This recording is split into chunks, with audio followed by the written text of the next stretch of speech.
Hello, vinyl community. George Allen. Vinyl LPs and CDs joining into the contest for Jeff Witcher, who's going to be celebrating his 1 year in the vinyl community and his 500 subscribers.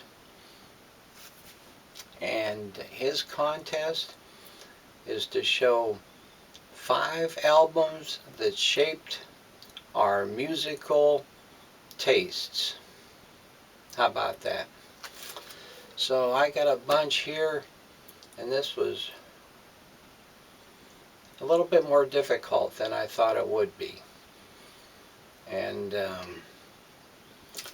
I'm going to start off here, and I'm going to be showing my first one. Is going to be one of the ones that quite a few of you have chosen, because I've watched a few videos already, and I'm probably going to see a bunch more showing some of the same ones, at least starting off. And of course, where does it all begin? With most folks, especially guys around my age, of course, the Beatles.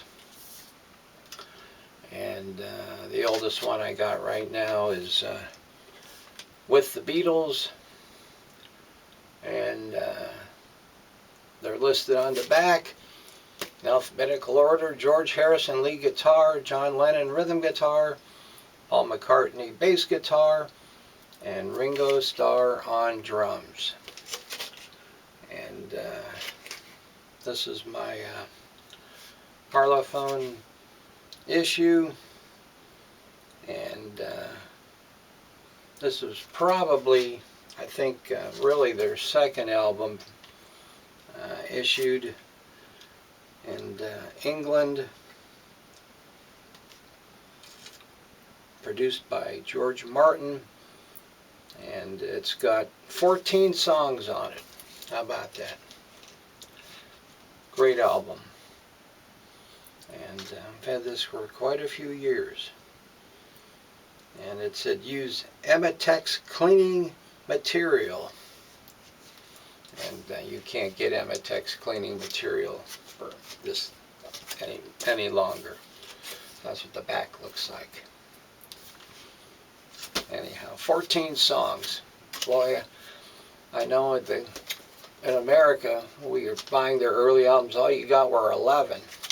We were getting ripped off, you know. Anyhow, that was my earliest interest. You know, that's what kind of was shaping our thinking then. And, of course, I think I was about 13 when this one came out. Recorded and first published in 1963. No, let's see. I was 12. Anyhow. So, I'm taking these in chronological order as far as I can tell. Probably the next one that had an influence on me, kind of shaping my taste in music. It's maybe a toss-up between this two. Next one would have been Absolutely Free by the Mothers of Invention, their second album. I later got Freak Out by them, but this is the one that I ended up getting next. And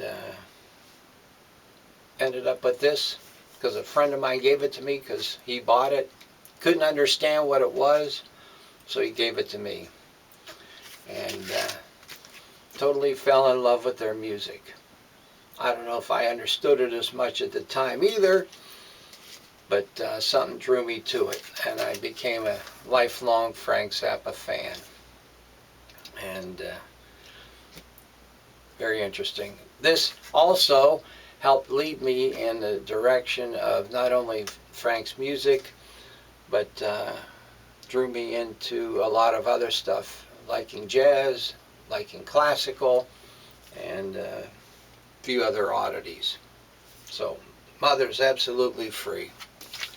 That helped shape some of my taste in music later on. Next, and I've told this story to a few people watching TV.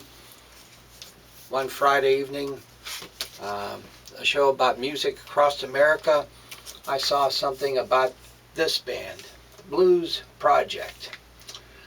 And after watching this, I got this album, went out and got this album, Projections, and over the years I've had a couple of other ones, Live at the Whiskey A Go-Go, and I think another one, but I've loved this album. Their song, Flute Thing, terrific song, terrific bunch of musicians, and of course I became a lifelong fan of Al Cooper, had a bunch of his solo stuff, and you know, Al Cooper himself has worked with Bob Dylan, the Stones. He's produced stuff by Leonard Skinner, and all these guys, great talent. Some of these guys ended up then forming Blood, Sweat and Tears. So this got me really into the blues too then. From this, I ended up getting Paul Butterfield Blues Band albums and Muddy Waters. So it's really helped shape my my thinking on a lot of other music. So Blues Project. Next in line, Chicago Transit Authority. This is the reissue. My original one is long gone. When I went to college, a lot of my albums got really beat, but I love this album. Terry Kath, Peter Cetera. I loved the drumming of Daniel Serafin. These guys really had it going, boy, I'll tell you. Great album. And I like this one. I like their second album when they went to just Chicago. After that, first, second album, kind of lost interest in them. But right out of the gate, they were really smoking, I'll tell you. Great music. Just some great stuff. Great bunch of guys. Liked them a lot. Okay, next in line. I was in high school. A friend of mine whose brother was in college says, "Hey, you got to check out this band, Pokel Harem." He said, their album Shine On Brightly. So that was in '68. And bought it, blew my mind, and became a lifelong Pokel Harem fan, seen them many times in concert, and another great bunch of musicians. Good band. This is folks over across that great ocean. Their Shine On Brightly has a different cover, but great music. Gary Brooker writes all their music. A gentleman by the name of Keith Reed writes all their lyrics. And I think they've done at least, 14 studio albums. They've done several live albums. And last time I saw them was in, I believe, 2018 in Atlanta.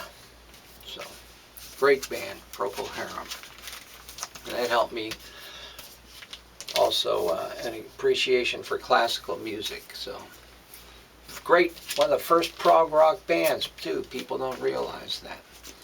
And last but not least, Fleetwood Mac. Yeah, Fleetwood Mac. So these two, everybody sees me showing these two a lot. Fleetwood Mac, Pokel Harem. Yeah, these are two of my favorites. And I like their later stuff, but I like their earlier stuff too, with Peter Green, Danny Kerwin. Good stuff. So I don't have to say too much about them, because I've talked about them in some of my earlier videos. But hey, Jeff wanted us to talk about the bands that shaped our musical interests, and course, Fleetwood Mac sharpened my taste for blues. And there are other ones I could have showed. Actually, I should have showed 5. Yeah, I think I showed. No, wait, 1, 2, 3, 4. Yeah, I stuck to 5. No, wait, 1, 2, 3, 4. Actually, I showed 6. Oh boy. I was gonna I was gonna even throw in a Hot Tuna album, because Hot Tuna's first album was great acoustic blues. But I thought, man, George, you go start showing all these, you're gonna really go haywire here. Loved Hot Tuna's first album, acoustic. Anyhow, that's enough. Gonna draw to a close here. Check out Jeff Witcher. He's got a great channel, got a great sense of humor. Never know whether he's telling you the truth or if he's lying to you. So anyhow, check him out. Hopefully he has a few more years in the vinyl community like all of us. Okay, have a great day. Bye-bye.